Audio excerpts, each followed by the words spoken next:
Bueno, hermanos, vamos a empezar nuestra plática de esta noche. Ruego a todos poner la atención de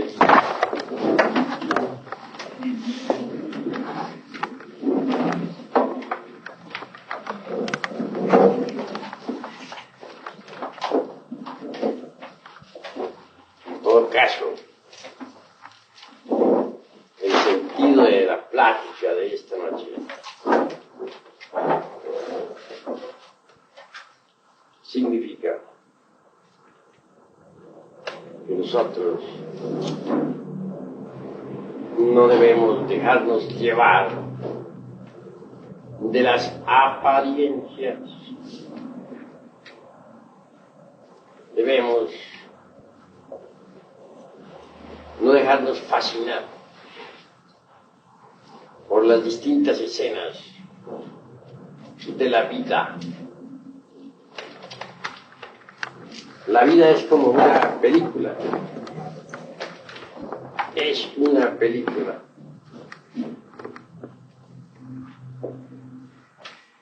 Compuesta, como es natural, por muchos cuadros, escenas. No conviene en modo alguno identificarnos con ninguna escena, con ningún cuadro, con ninguna apariencia. Porque todo pasa.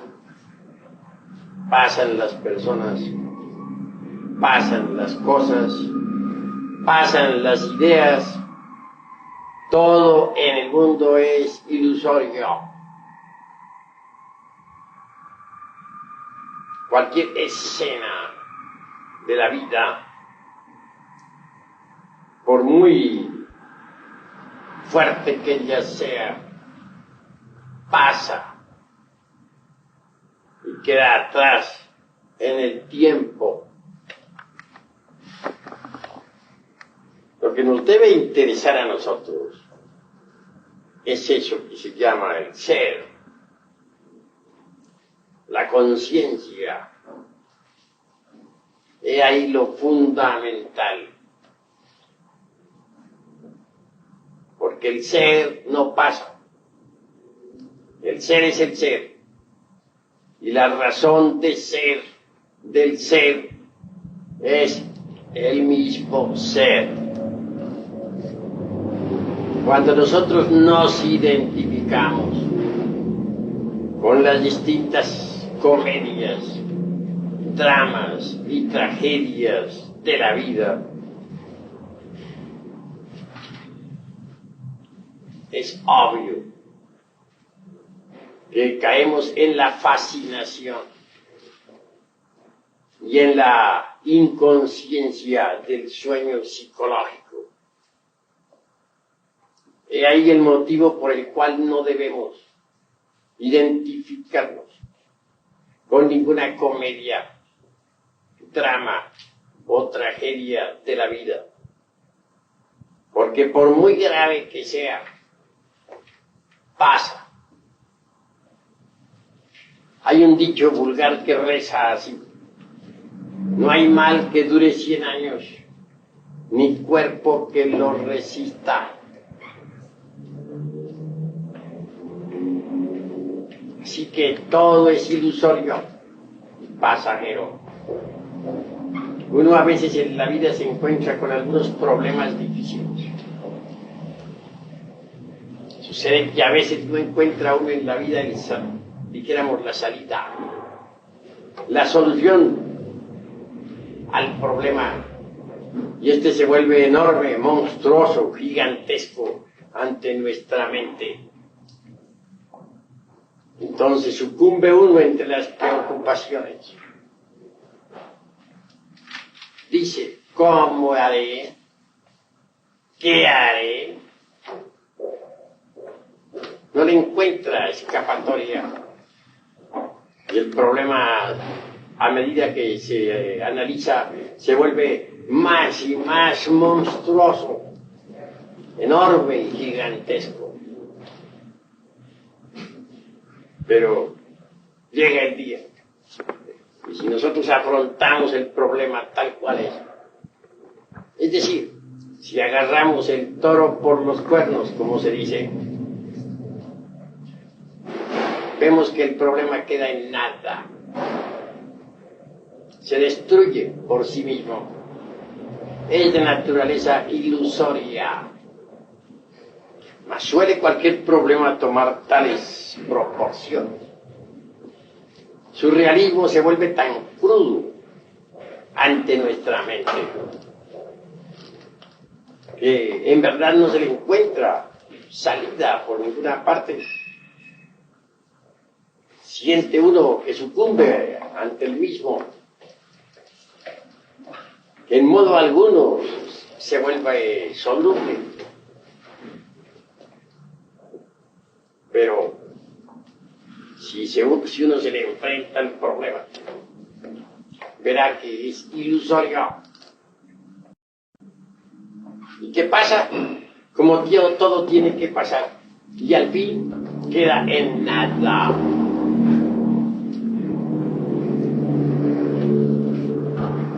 Si uno procede en esta forma, no identificándose jamás con ninguna situación, con ningún evento, logrará estar siempre alerta y vigilante, como el vigía en época de guerra.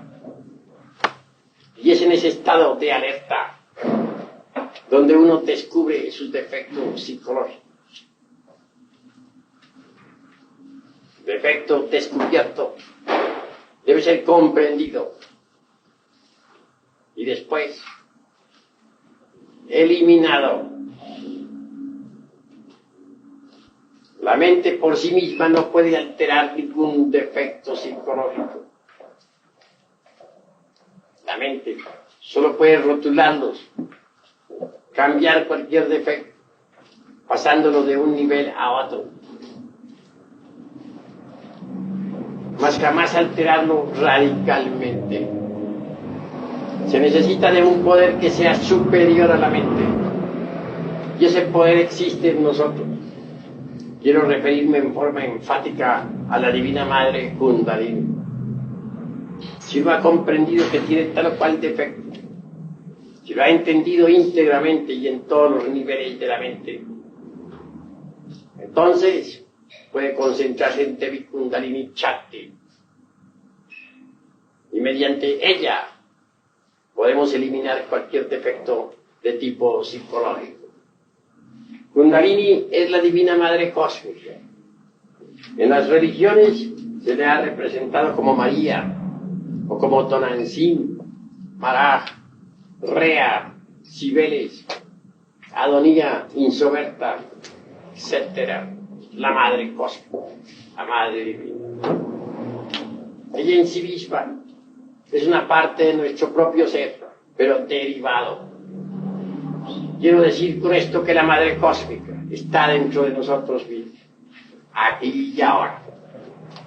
Y si nosotros imploramos a ese poder, si pedimos a la Madre Divina,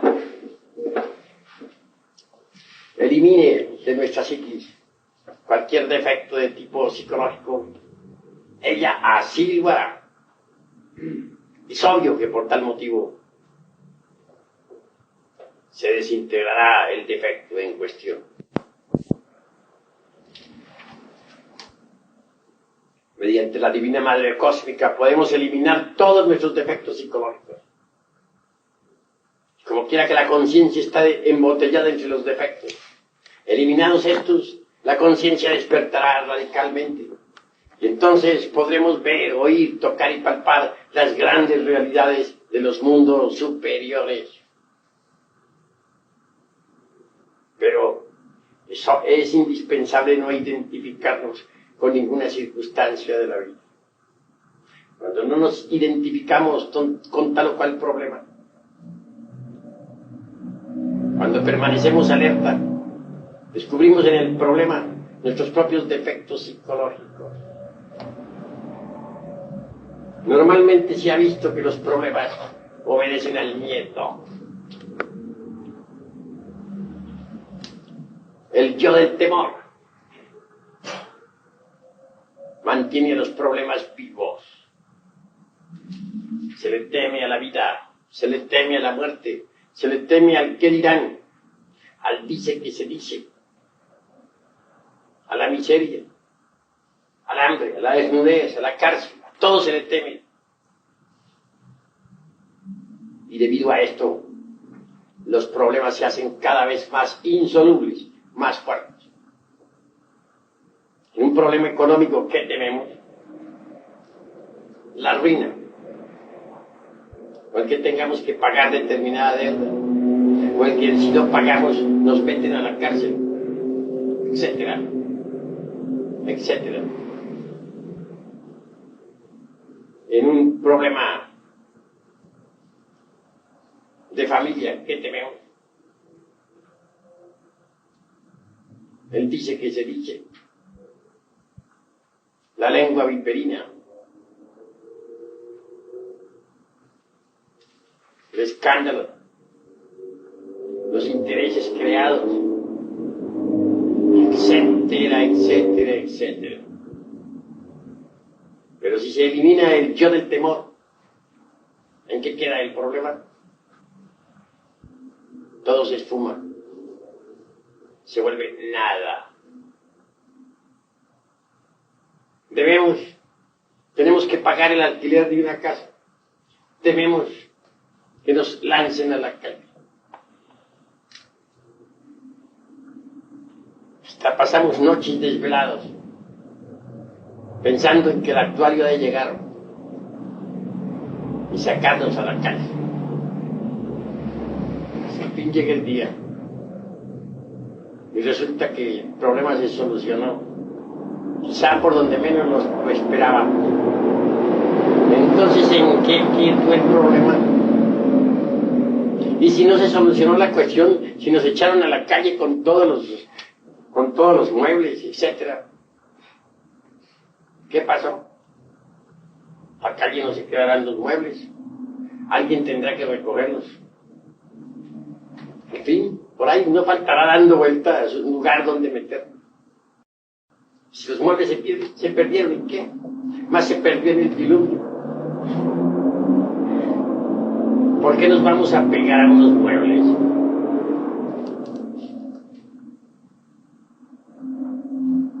Después pasó el problema. Por ahí quedamos viviendo en algún lugar.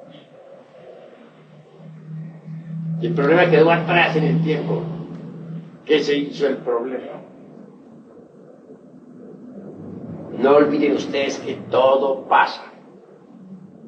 Pasan las ideas, pasan las personas, pasan las cosas. Todo en este mundo es fugaz e ilusorio. No podemos y no debemos identificarnos con las apariencias, porque las apariencias engañan.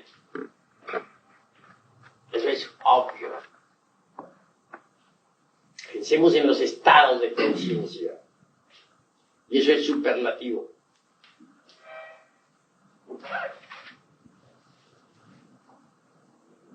Hay una tendencia general de todos a juzgar equivocadamente a todos.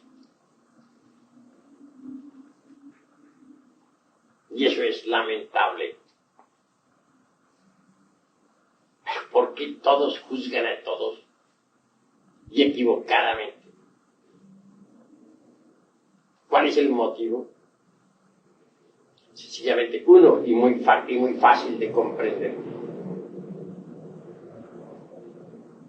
Sucede que cada cual proyecta sus propios defectos psicológicos sobre los demás.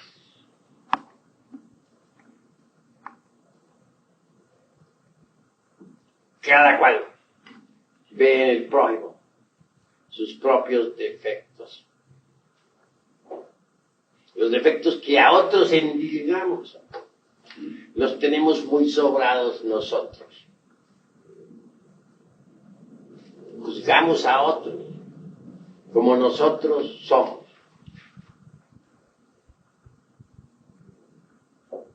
¿Han oído hablar ustedes de la antipatía mecánica? Que de pronto alguien siente antipatía por alguien sin haber motivo alguno. Entonces decimos, esta persona me cayó gorda. Frase muy típica que usamos. ¿Pero por qué? Si nunca la hemos visto, si hasta ahora nos la acaban de presentar. ¿Qué sucedió? ¿Por qué nos ha caído tan gorda esa persona? Si ni la conocemos. Porque le vimos la apariencia, es alta, es baja, es gorda, es delgada, tiene la nariz aguileña o la tiene achatada. Y ese es motivo ya como para decir que nos cayó gorda. ¿Qué ha sucedido? Sencillamente porque hemos proyectado sobre nuestra víctima nuestros mismísimos defectos psicológicos. Posiblemente hemos visto en esa persona el defecto más grave que tenemos. Y a nadie le gusta verse así, dijéramos, tan escarnecido.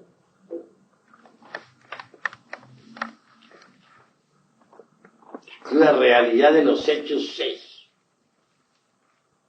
que tal persona se ha convertido en el espejo, donde nosotros nos vemos a sí mismos tal cual somos. Si estamos alertas, si no nos identificamos con el evento, con la persona aquella que nos cae tan gorda, si en vez de estarla criticando, nos autocriticamos, nos autoobservamos, a ver qué es lo que está pasando, descubriremos que un defecto nuestro, nacido de ayer o de antier, o quién sabe de qué tiempo atrás, tal vez, o de otras existencias, se ha reflejado en aquella persona. Y por eso nos cae tan gorda. He ahí lo que es la antipatía mecánica, absurda en un 100%. Nosotros necesitamos aprender a vivir políticamente. El ser humano, ante todo, es un ente político, un animal político. Y el mismo hombre es un hombre político. Si uno no sabe vivir políticamente, se crean problemas en la vida. Uno tiene que aprender a vivir políticamente. Y en vez de sentir antipatías mecánicas, vale la pena que nos investiguemos a sí mismos. Que en verdad que proyectamos nuestros propios defectos psicológicos sobre los demás. ¿Por qué juzgamos equivocadamente al prójimo? ¿Por qué todos tenemos tendencia a ver los defectos en el prójimo? Toda clase de defectos. Sencillamente porque proyectamos en el prójimo nuestros propios defectos. Juzgamos equivocadamente. Suponemos que fulano es así o asá. Y resulta que ni es así ni es asá. Es completamente diferente y nuestro juicio resulta equivocado, falso.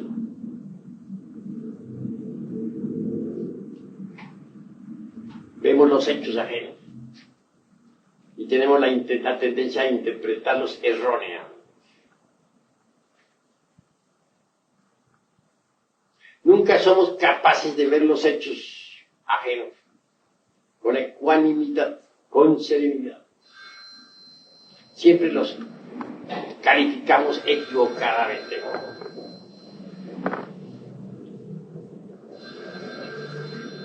Recuerden ustedes que hay mucha virtud en los malvados y que hay mucha maldad en los virtuosos. Los los defectos que cargamos en nuestro interior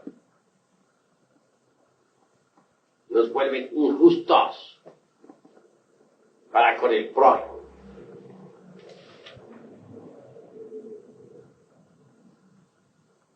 Nosotros nos amargamos a sí mismos la vida con nuestros propios defectos. Y lo más grave, se la amargamos a los demás.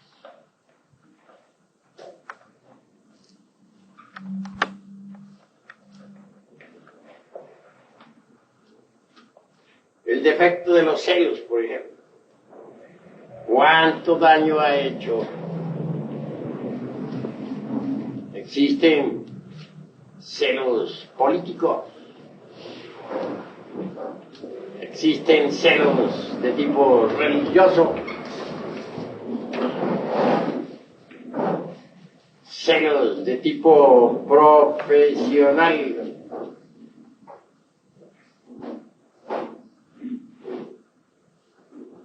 Celos pasionarios,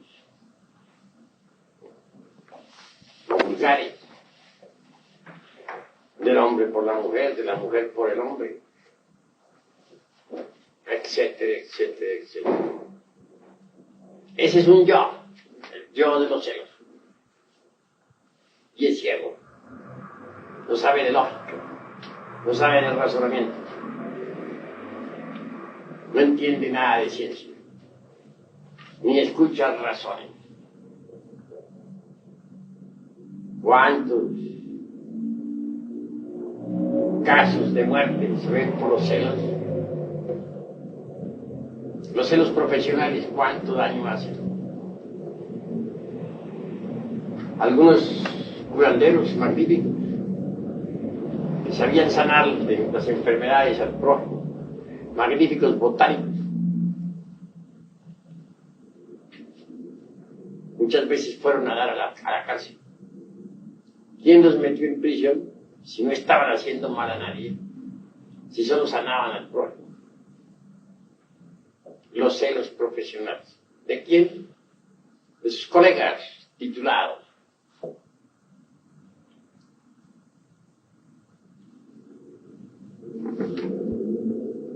Y en el campo profesionista, los celos parecen multiplicarse espantosamente. Hay círculos y círculos. Círculo artístico, círculo político, círculo religioso, pero en cada círculo hay terribles celos. Espantosos. Sufren los celosos y hacen sufrir también a sus semejantes. Los celos han causado mucho daño. Gravísimo.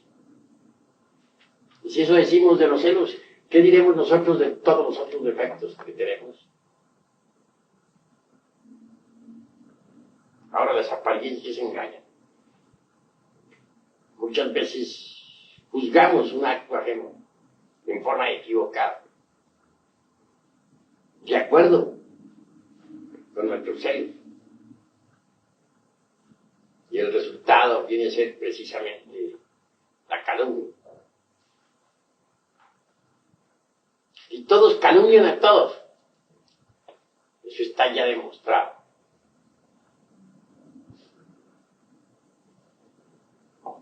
Hay tendencia siempre a dejarnos llevar de las apariencias. Determinado acto puede ser juzgado en una forma y la realidad correspondiente al mismo es otra. Un hecho cualquiera podría ser juzgado en determinada forma y de cierto modo, y no coincidir el juicio con el hecho. Y resulta que el hecho tiene otro sentido diferente al juicio. Entonces el juicio sale equivocado. Al haber juicio equivocado, se ofende al prójimo. Y quien emite el juicio equivocado también se ofende a sí mismo. Se causa dolor.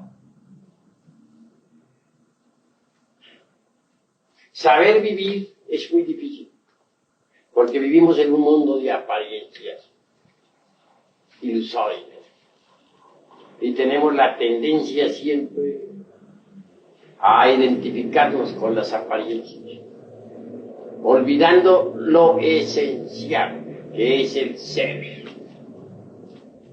He ahí lo grave.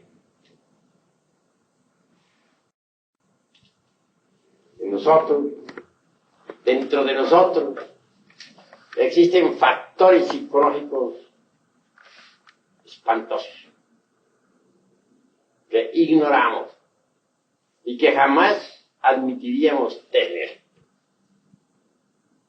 Ante todo deben recordar ustedes que el yo no es algo, dijéramos, perenne, que el yo es una suma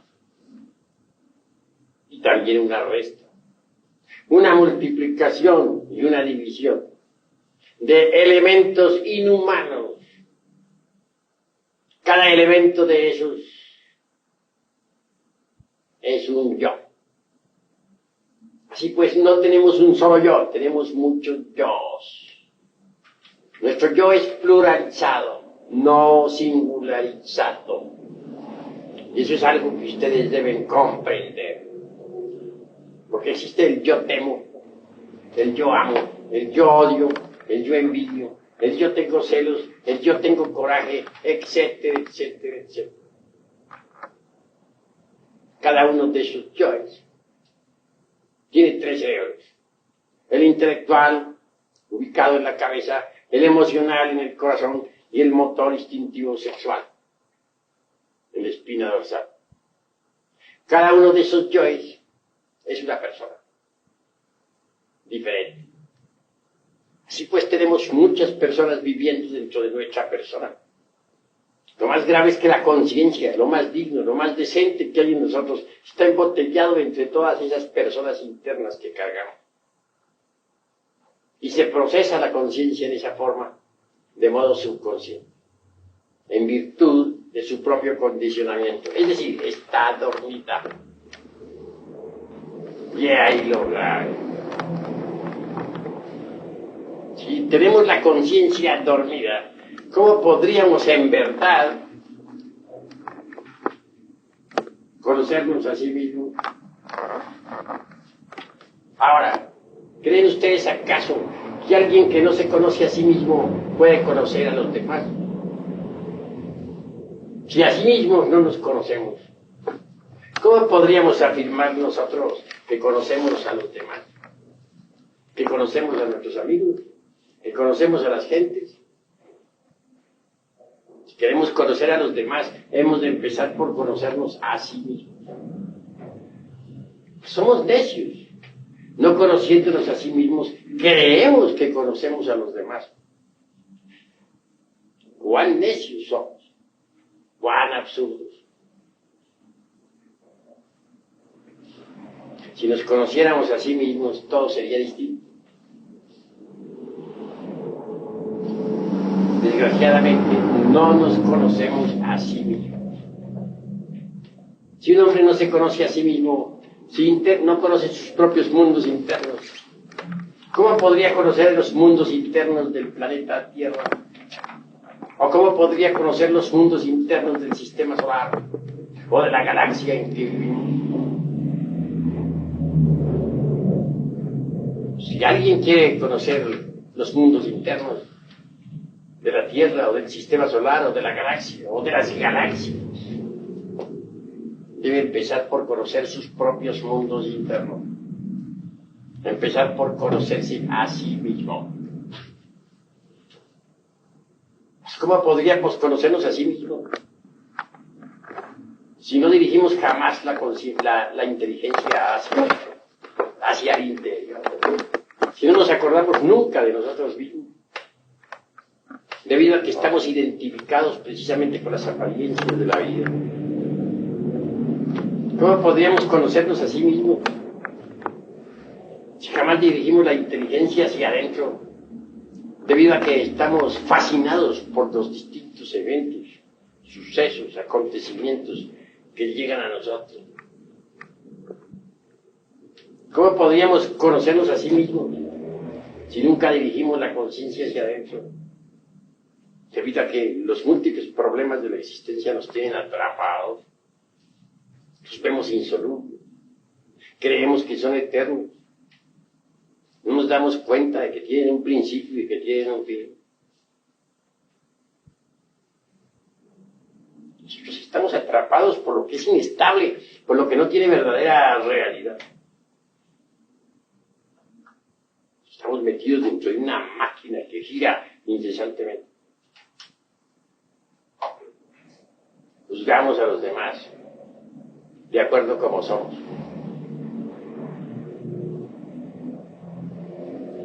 He ahí tantos y tantos errores. Y no coinciden nuestros juicios con los eventos que malinterpretamos, sean estos propios o ajenos.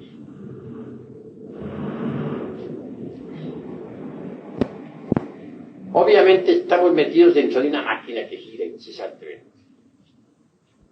pero andamos sonámbulos, inconscientes, dormidos. Nada sabemos sobre sí mismos, porque nunca nos acordamos de sí mismos, de nuestro propio ser.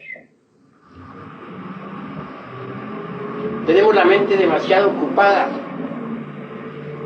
en las cosas ilusorias, en lo que es pasajero.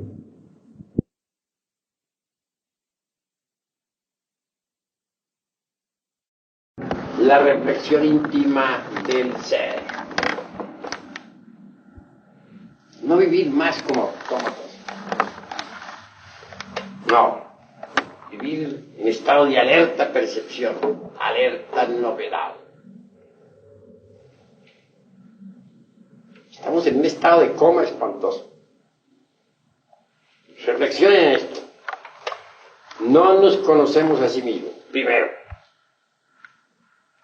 Segundo, proyectamos nuestros defectos psicológicos sobre los demás y vemos en los demás nuestros propios defectos. Tercero, juzgamos equivocadamente las acciones de los demás.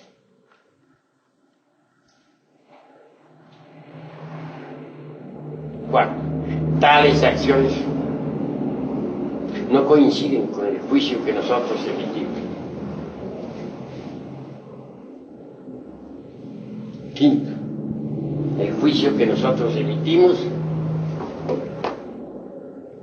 es en verdad el propio defecto psicológico que sobre el prójimo hemos proyectado. Conclusión, el prójimo nos está sirviendo de espejo, pero nosotros no nos damos cuenta en nuestra inconsciencia de que el prójimo está únicamente reflejando nuestros propios defectos, nuestro propio yo psicológico. El prójimo es un espejo donde nosotros nos reflejamos. Mas no comprendemos que el reflejo que hay en el espejo es nuestro propio reflejo. Ni siquiera nos damos cuenta de que nos estamos reflejando en el prójimo.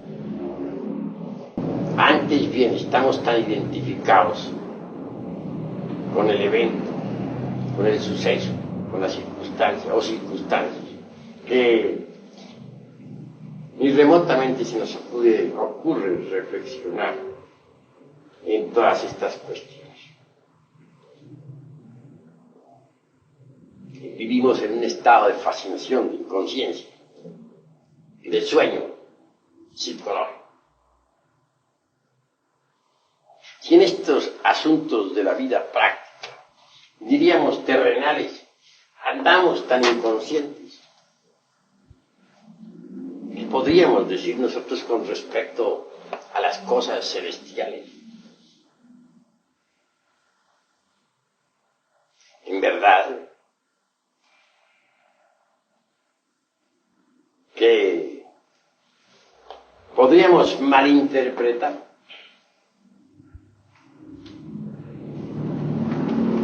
todos los postulados de la ciencia hermética. Podríamos malinterpretar debido a nuestros juicios erróneos las actitudes de los otros iniciados, la vida de los adeptos, etc.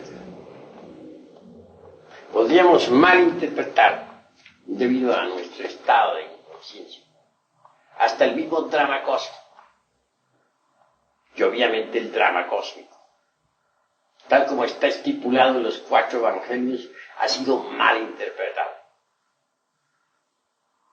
¿Por qué podríamos interpretar erróneamente la vida de los adeptos de la Blanca Hermandad? ¿O por qué podríamos malinterpretar el drama cósmico? ¿Por qué podríamos malinterpretar los postulados de la sabiduría hermética? Etcétera. Por un solo motivo: que nuestro juicio no es libre. Es un juicio condicionado por nuestros propios defectos.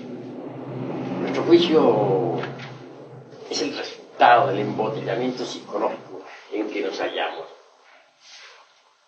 Nuestro juicio es, dijéramos, la proyección de nuestros propios defectos.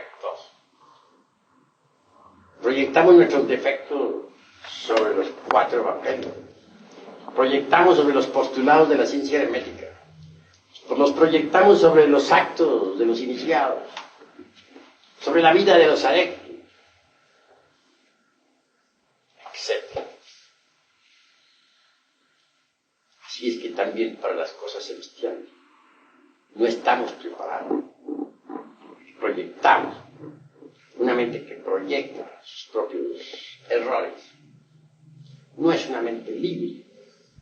No es una mente que pueda aprehender, capturar la realidad de las cosas, la realidad de los fenómenos, de los hechos, de las circunstancias que por todas partes nos rodean.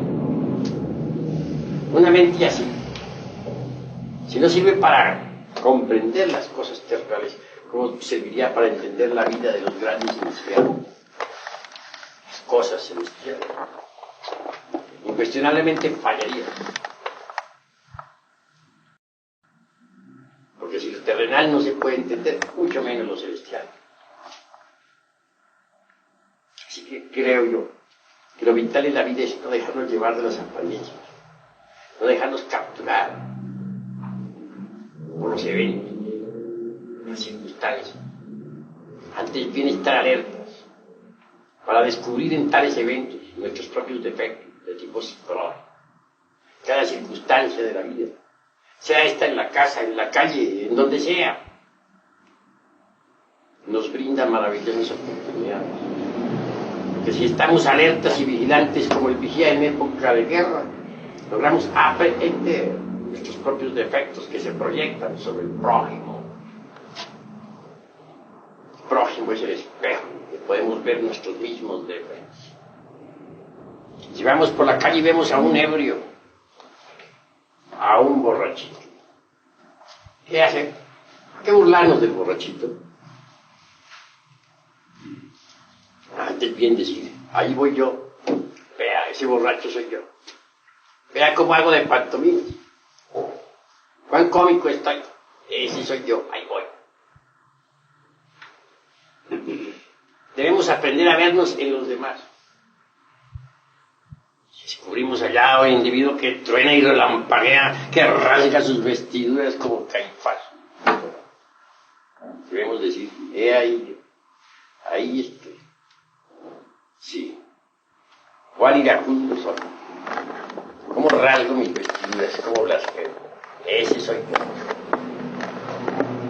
Porque en verdad estamos reflejándonos sobre los demás. El prójimo nos estamos reflejando. Claro, podrían ustedes decirme en forma enfática, tal vez objetar. No, yo no soy ladrón. Yo no soy un asaltador de casas. Yo no me subiría jamás a la azotea a meterme a una casa ajena para robarme los dineros o las joyas. Eso diría, ¿verdad? Juzgaríamos al ladrón diciendo ladrones, que a la cárcel lo meten. Mas sucede que dentro de nosotros también existe el yo ladrón. No lo conocemos, no lo hemos descubierto, pero existe. Ahí sí, como dijo Galileo, pur se mueve, pero se mueve, se mueve. Cuando a Galileo le preguntaron, ¿jura usted que la Tierra no es redonda y no se mueve? Entonces dijo, juro, por se mueve. Es decir, pero se mueve, se mueve. Lo juro, pero se mueve, se mueve. Así dijo Galileo. Se evitó de que lo quemaran vivo en la hoguera de la Inquisición. Así. Podemos decir que nosotros no tenemos el yo del robo. Habrán entre ustedes personas tan honradas que sean incapaces de quitarle un quinto a nadie. Y sin embargo tienen el yo del robo. Increíble. Algún día lo descubrirán. ¿Quién podría pensar que, por ejemplo, una dama virtuosa, magnífica esposa, por ejemplo, tenga un yo de prostitución? ¿Posible? O no vamos tan allá. Pensemos en una niña pequeña, que es todavía más escandalosa. Que una niña de 12 años, inocente, bien criada religiosamente, tenga el yo del prostíbulo. Es algo que causa asco, dirían ustedes, imposible, absurdo. Mas sí puede ser. Recuerden también ustedes que así como hay una luna allá arriba brillando entre el firmamento, que tiene dos caras, una para iluminar la noche, hay otra escondida, oculta, que nunca se ve. Así también hay una luna psicológica dentro de cada uno de nosotros, con dos caras. La que se ve y la que no se ve. La manifiesta y la pública. En la cara manifiesta de esa luna o psicológica tenemos los defectos que a simple vista resaltan. Ira, codicia, lujuria, envidia, orgullo, pereza, gula, etcétera, etcétera, etcétera, y otras tantas guerras. Pero tras de esa luna psicológica, tras de esa cara que a simple vista se ve, de nuestra luna psicológica, existe la parte oculta, la que no se ve. Allí tenemos defectos que ignorábamos. Allí todos resultamos magos negros. Allí todos resultamos hechiceros, brujos. Allí resultamos ladrones. Allí las damas más aristocráticas resultan prostitutas, etcétera, etcétera. En esa cara oculta de la luna que no se ve, de la luna psicológica, hay yoes de prostitución, hay yoes de adulterio, hay yoes de asesinato, hay yoes de robo, etcétera, etcétera. Yoes que normalmente ignoramos. Porque si alguien nos dijera que nosotros tenemos tal o cual yo de eso, nos ofenderíamos. No aceptaríamos, de ninguna manera. Mas sí los tenemos. Si un santo del nirvana, si a un santo del nirvana se le dijese que él tiene todavía yoes del asesinato, de la prostitución, o del robo, se le ofendería terrible. El santo nos bendeciría dulcemente. Que Dios te perdone, hijo. Estás perdonado. No guardo rencor contra ti. Pero sé, hijo mío, que yo no tengo nada de eso. Diría aquel santo del nirvana.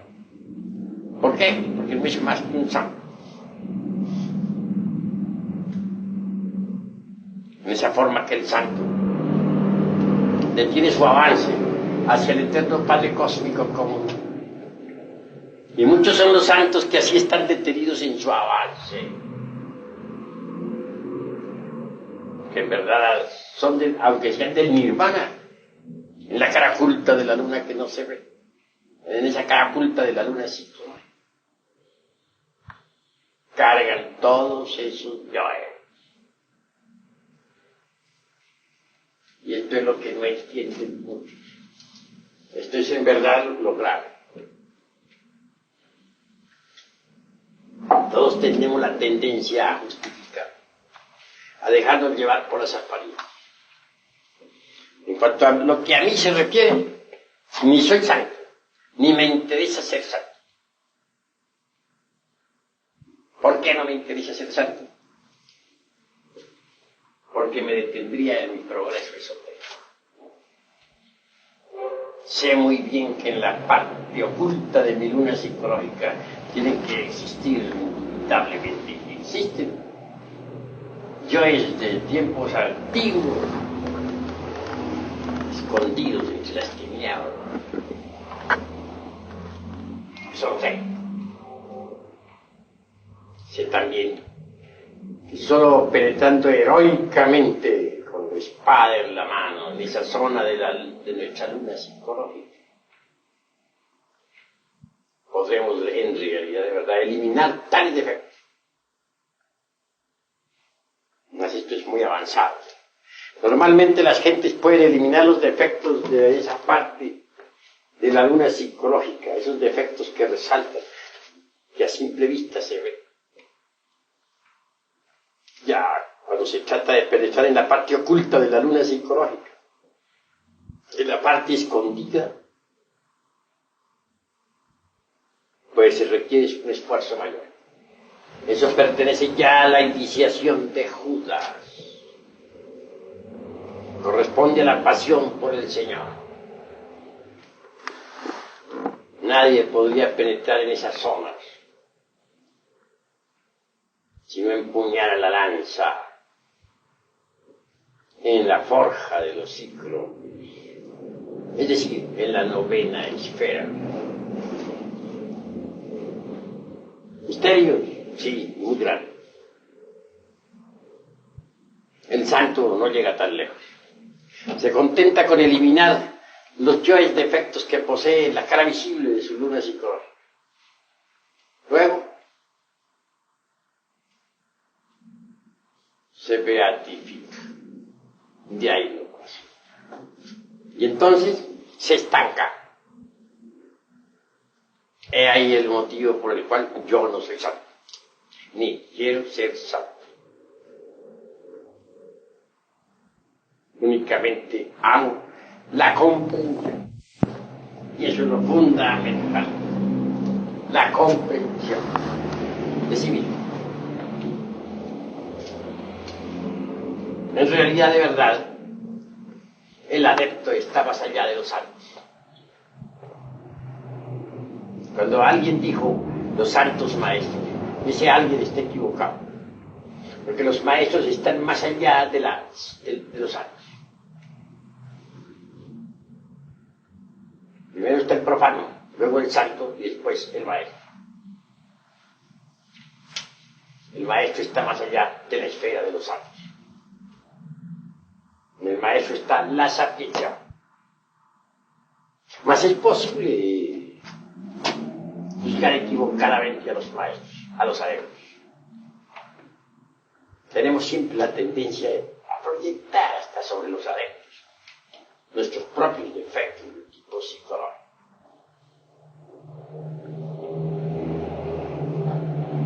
Si juzgamos equivocadamente a los adeptos, sobre ellos también lanzamos nuestros juicios equivocados.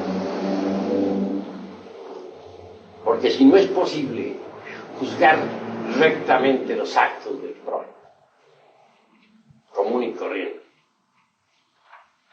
mucho menos es posible juzgar los actos de los adeptos en forma correcta. Normalmente tenemos la tendencia a tirar lodo contra los adeptos, así como tiramos lodo contra nuestro prójimo. También tiramos lodo contra los adeptos de la blanca hermandad. Por eso estos han sido crucificados, envenenados, metidos en prisiones, apuñalados, perseguidos. Es muy difícil juzgar a un adepto. Si es casi imposible juzgar al prójimo, mucho menos podríamos juzgar a un adepto. Así que los invito esta noche a la reflexión, a no dejarse llevar jamás de las apariencias, porque las apariencias engañan. A no endilgar nuestros defectos a nadie. Y hasta aquí mis palabras. Paz y bendición. Vamos ahora a continuar con nuestro ritual. Ahí encenderán.